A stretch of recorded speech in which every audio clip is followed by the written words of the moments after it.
Hello, this is Josh Belk with the Belk on Business podcast. Last week we started talking a little bit about money handling mistakes inside of business, and seeing many different businesses and different phases or stages of the business cycle.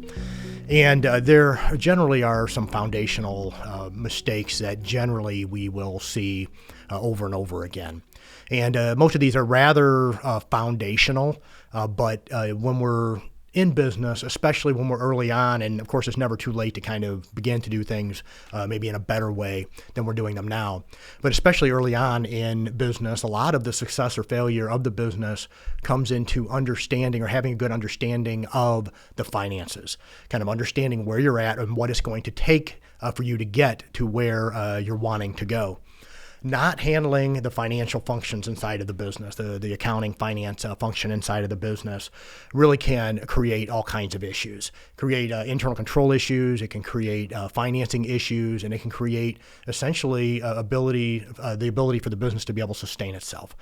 And so I think it truly is essential for any business owner to have a good understanding of what's going on inside of their business. And so on our last podcast, we talked about a few kind of three general areas. We talked about commingling of business and personal finances. We talked a little bit about management or mismanagement of debt, and then a mismanagement or how are we managing our spending inside of our business.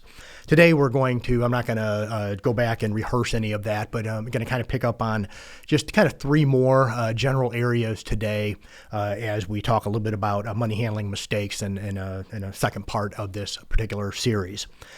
So there are many mistakes a business owner can and many times does make, some which can be fatal to the business. Others can just simply create an environment to where you're not operating in an efficient manner or operating in a way that you're going to get to a point where you're going to hit a wall because you can't push the business forward. And of course, there are other problems, as mentioned before, that can result inside the business when we don't have a good handling of our finances. It is always best to run our finances in a proactive manner and not a reactive manner.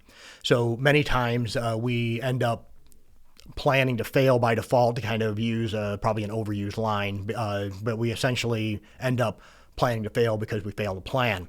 And this is no more true in any area than it is in the area of finances inside of our business. So what's the first mistake we're going to talk about today? And that's just simply ignoring the numbers altogether. Many times, especially early on in a business cycle, they just simply ignore this function altogether. They just simply say, I'm just going to throw the receipts, I'll just bank statements and all this other stuff, and we'll just figure it out later. And most of the time, it comes to kind of trying to get an understanding of the numbers simply for a compliance checkbox. Either it's trying to get a loan at a bank, it's trying to get a tax return completed, or trying to get investors, or whatever the case may be. You're either trying to get money inside the business, or you have some compliance issue. Then all of a sudden, you're kind of pulling everything together, hiring someone to try to pull everything together, and then, you end up in a situation where a lot can get missed. Most of the time, we will see in a situation to where a business owner neglects to properly manage or have a system or a process to where they can understand how their business is operating from a financial standpoint. Generally, a business that does handle their finances will pay generally less in taxes than one that does not, simply because you don't have the planning element if you're not actually doing the work of doing the compilation of the numbers and having different metrics you're looking at, et cetera.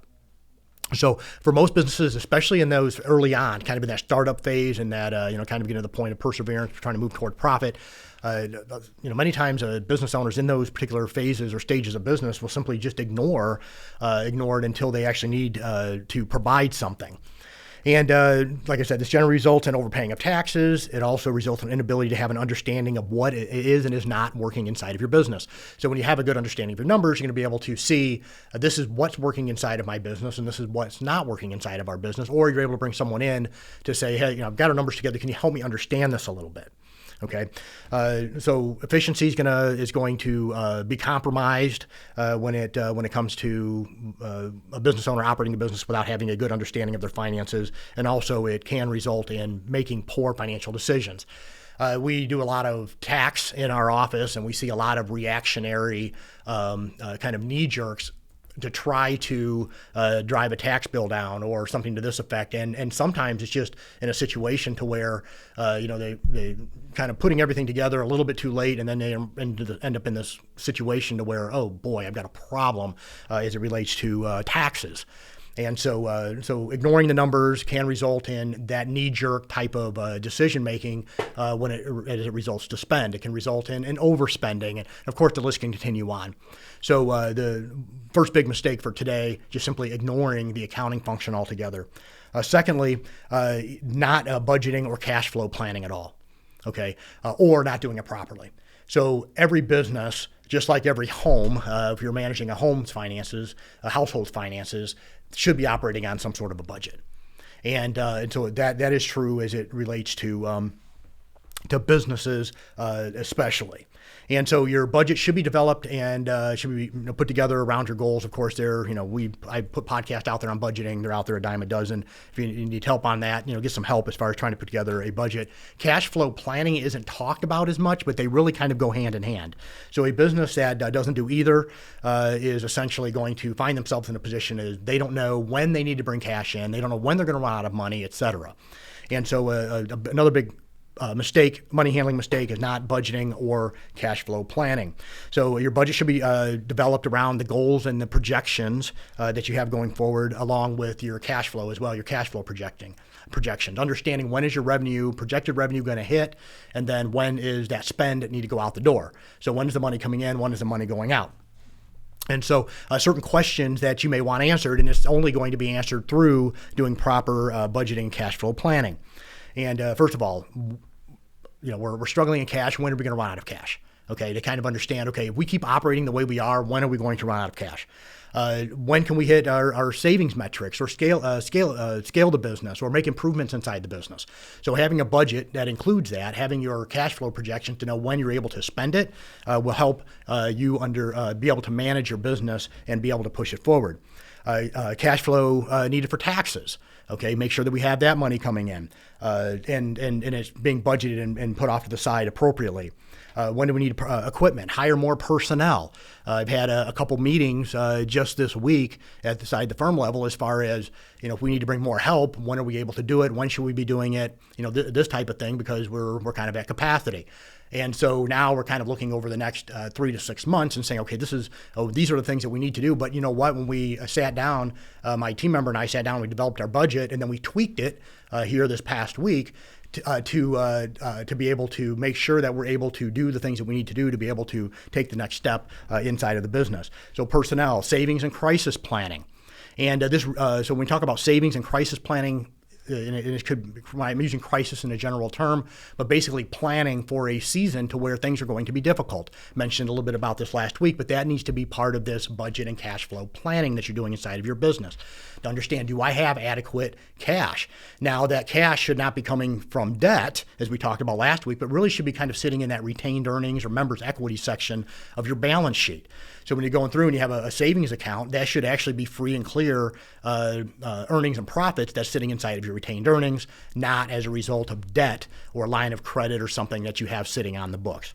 Okay, so once again, talking about budgeting or cash flow planning, you're going to need cash for emergencies, opportunities that may come your way, and so you'll want that money there. It also helps to monitor, and if you're monitoring your cash flow, will also help to minimize fraud. Lastly, for today, a failure to review any sort of the financial documents or financial reports. And as a business owner, it should be you should, if you have a business of any size, you have probably somebody internally that's helping you with this. But there really does need to be strong internal controls internally. Now, you may say, Josh, I'm running a really small business. There's only, 2 or 3 of us, 5 of us inside the business. What does that mean? And if you're running a really small business, you should be doing this yourself. If you have a team, you're going to have someone that may be in your C-suite or something that's kind of doing this oversight, but you should be stepping in and taking a look periodically. So what should you be looking at? Outside of just pro formas, outside of just the P&L and the balance sheet, statement of cash flows, whatever may be provided to you on a periodic basis. Take the next step. Occasionally look at your accounts receivable. Look at your accounts payable. Look at the bank statements. Just skim through them. and see, okay, boy, this doesn't look right. Including credit card statements, so bank statements, credit card statements, and so periodically just take a look at those things. And if you're regularly doing it, it really is going to put a little bit of a deterrent, or a lot of a deterrent, inside of your business as it relates to people not utilizing the cash correctly. I'm not talking about necessarily them taking the money out of the business, and I'm not talking about fraud or embezzlement, although that could be included. I'm going beyond that, simply for you as a business owner to have a good finger on how is the actual money being spent, even the budgeted items. How is this money being spent?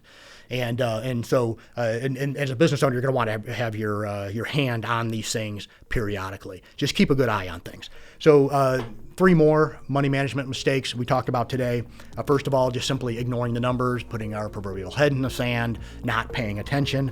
Secondly, not budgeting or cash flow planning. And then thirdly, a failure to review financial reports. This is Josh Belk with the Belk on Business podcast. Hope this podcast did bring you some value. If you haven't already, please consider subscribing and provide any feedback that you may have. Have a wonderful day.